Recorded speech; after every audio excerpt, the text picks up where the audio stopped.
Merci. Merci de cet accueil.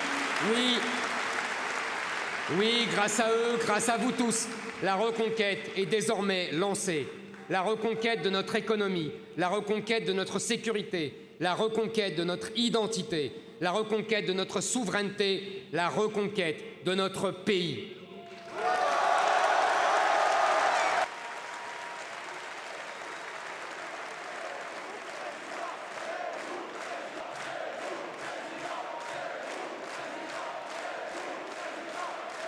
S'ils me détestent, c'est parce qu'ils vous détestent. S'ils me méprisent, c'est parce qu'ils vous méprisent. Contre moi, tout est permis. La meute est désormais lancée à mes trousses. Mes adversaires veulent ma mort politique. Les journalistes veulent ma mort sociale. Et les djihadistes veulent ma mort tout court.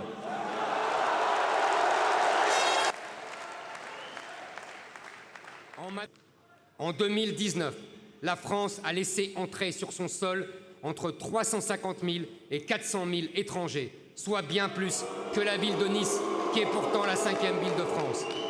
À l'horizon d'un quinquennat, cela représente 2 millions d'entrées, l'équivalent de la ville de Paris. L'enjeu de la prochaine présidentielle sera de savoir si nous voulons en laisser entrer 2 millions de plus durant le prochain quinquennat. Selon l'INSEE, notre politique migratoire tient en 3 piliers. Le premier, arrêter immédiatement les flux. Dès les premières semaines de mon mandat, l'immigration zéro deviendra un objectif clair de notre politique.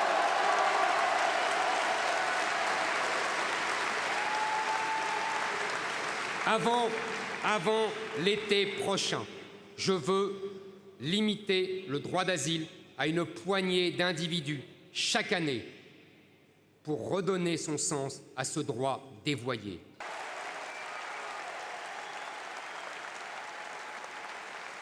Je veux que la France retrouve une position d'équilibre dans le monde. Nous sommes la France, nous ne sommes pas les vassaux des États-Unis, nous ne sommes pas les vassaux de l'OTAN ou de l'Union européenne.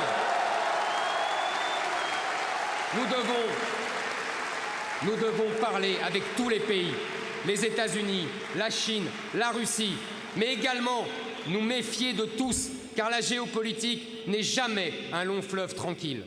Nous devons retrouver notre rang, renouer avec notre puissance. Paysans, c'est ce type de destinée que je veux pour... Dès la rentrée prochaine, nous referons de l'école l'instrument de l'assimilation à la française et nous chasserons des classes de nos enfants le pédagogisme, l'islamo-gauchisme et l'idéologie LGBT.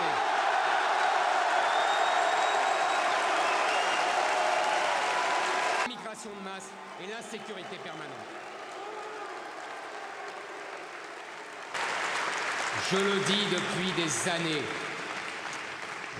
depuis des années. À l'époque, les économistes soi-disant sérieux nous moquaient. Je veux que la France redevienne une grande puissance industrielle mondiale.